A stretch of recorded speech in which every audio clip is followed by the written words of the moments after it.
Bonjour, je reviens vers vous pour une vidéo réalisation de ces tampons de fond. Alors pour ça, je vais utiliser du gel de silicone blanc. J'ai un pot que je réutilise. Attention, tout ce qu'on va utiliser va être souillé. On ne pourra pas nettoyer et récupérer ses affaires. Donc prenez bien des choses dont vous ne voulez plus vous servir. Donc voilà, je mets dans un premier temps dans mon pot du silicone que je vais mélanger avec de la maïzena, de la fécule de maïs. Je mets à peu près 50-50.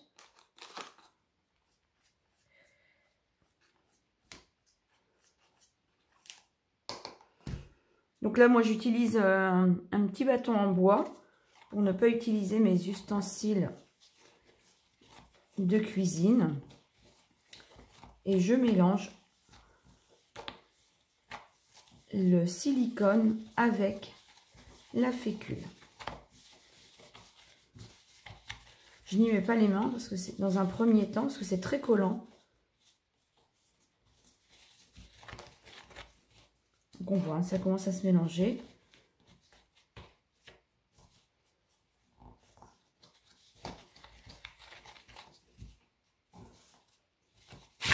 Oh, pardon. Je vais mettre un peu de fécule sur mes mains pour que ça colle moins. Alors le set de table, c'est pareil, hein. J'ai pris un set de table dont je ne me sers plus. Et on va aller chercher son mélange.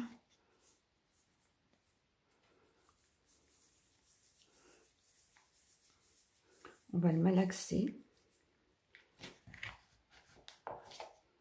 Je vais récupérer ce qui reste au fond.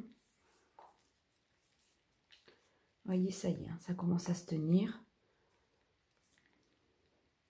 Ça colle de moins en moins. Il faut un petit peu de fécule. Je vais mettre ici. On va aller chercher uniquement ce que j'ai besoin. Donc là, on doit se rendre compte. Vous voyez, ça y est. Ça commence à faire de la pâte qui ne colle plus. Il ne faut pas que ça colle. Et je continue de malaxer. Ça y est, ça commence vraiment à prendre une belle texture. Vous voyez, par rapport au début, je n'ai plus du tout ce côté collant du silicone.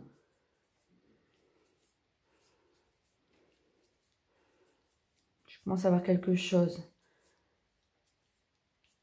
de malléable qui se tient. Une dernière petite goutte de fécule.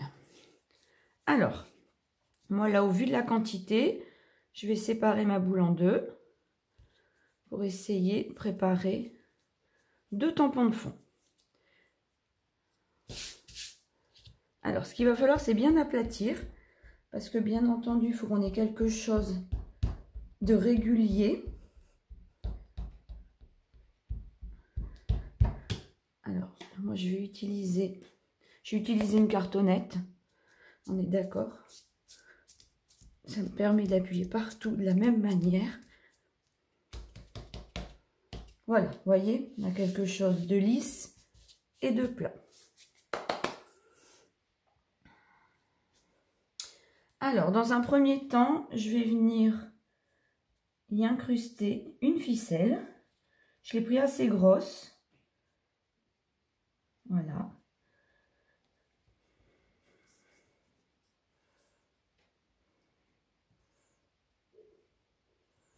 Faire un motif qui va prendre toute la surface.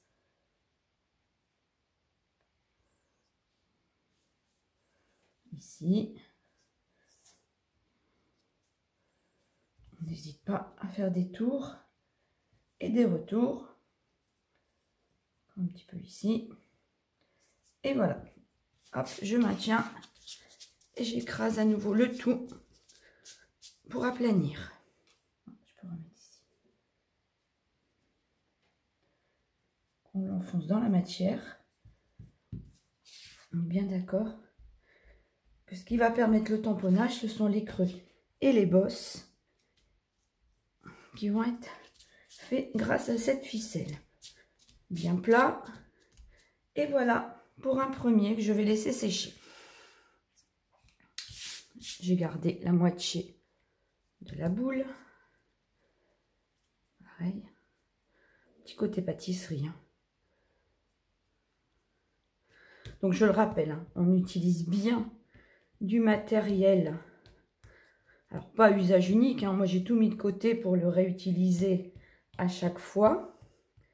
Mais du matériel dont on ne se sert pas pour autre chose. C'est du matériel qui va être sacrifié à cet usage-là. Pareil, j'aplanis. Donc si les bords ne sont pas réguliers, c'est pas grave. Lorsque c'est sec, on a toujours possibilité de couper. Ça se coupe très très facilement au cutter ou à la paire de ciseaux. Donc on ne s'embête pas pour les bordures. On rectifiera après séchage.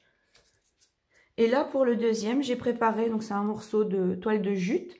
On est d'accord? Où j'ai enlevé les fils de bordure pour avoir cet aspect sur les contours.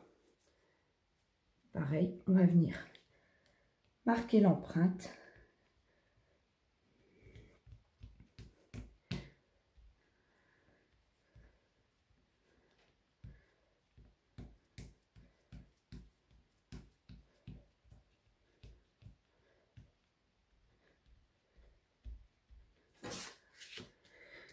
Et j'aplanis. Un petit peu sportif hein, le matin.